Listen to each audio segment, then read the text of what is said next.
Siamo con Pietro Cavaleri, un imprenditore che lancia una nuova iniziativa imprenditoriale, la presentazione di un nuovo progetto appunto sul web. L'iniziativa si svolgerà giovedì 13 luglio all'Hotel della Valle, ma spieghiamoci di cosa si tratta.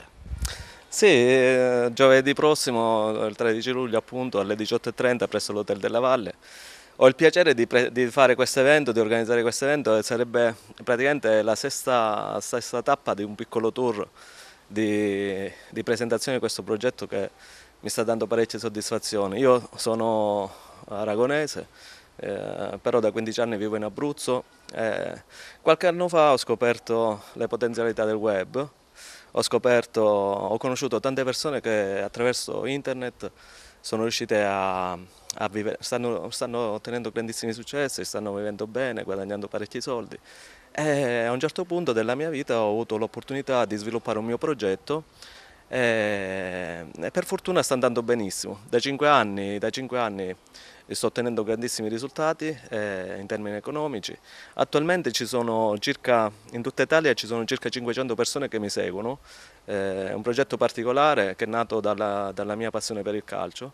Fin da bambino sono sempre stato un grandissimo appassionato di calcio, poi a un certo punto, quasi per gioco, ho fatto uno studio statistico sui risultati delle squadre di calcio e da questo studio statistico sono venuti fuori dei numeri che mi hanno portato a capire che si poteva costruire qualcosa di importante anche in termini di ritorno economico su questo studio effettuato. Da lì è nato tutto, questo progetto si chiama Formula P-Win, ovviamente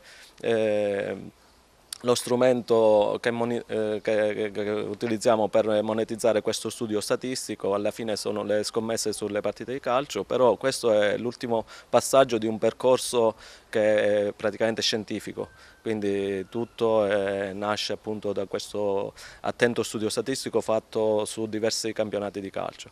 Quindi come dicevo attualmente ci sono più di 500 persone che mi seguono, hanno ottenuto grandissimi risultati, quindi c'è un grandissimo entusiasmo e sono molto contento. Gli iscritti stessi mi hanno chiesto di fare un piccolo percorso in Italia, un piccolo tour, ho fatto già 5 tappe da nord a sud, però ci tenevo particolarmente a fare qualcosa qua ad Agrigento perché ovviamente è a casa mia e quindi sarà un piacere poter incontrare persone che magari possono essere interessate a questa opportunità di guadagno, per cui voglio rinnovare appunto l'invito. L'evento è gratuito, sì, l'evento è gratuito, quindi giorno 13 luglio, giovedì prossimo alle 18:30 presso l'Hotel della Valle.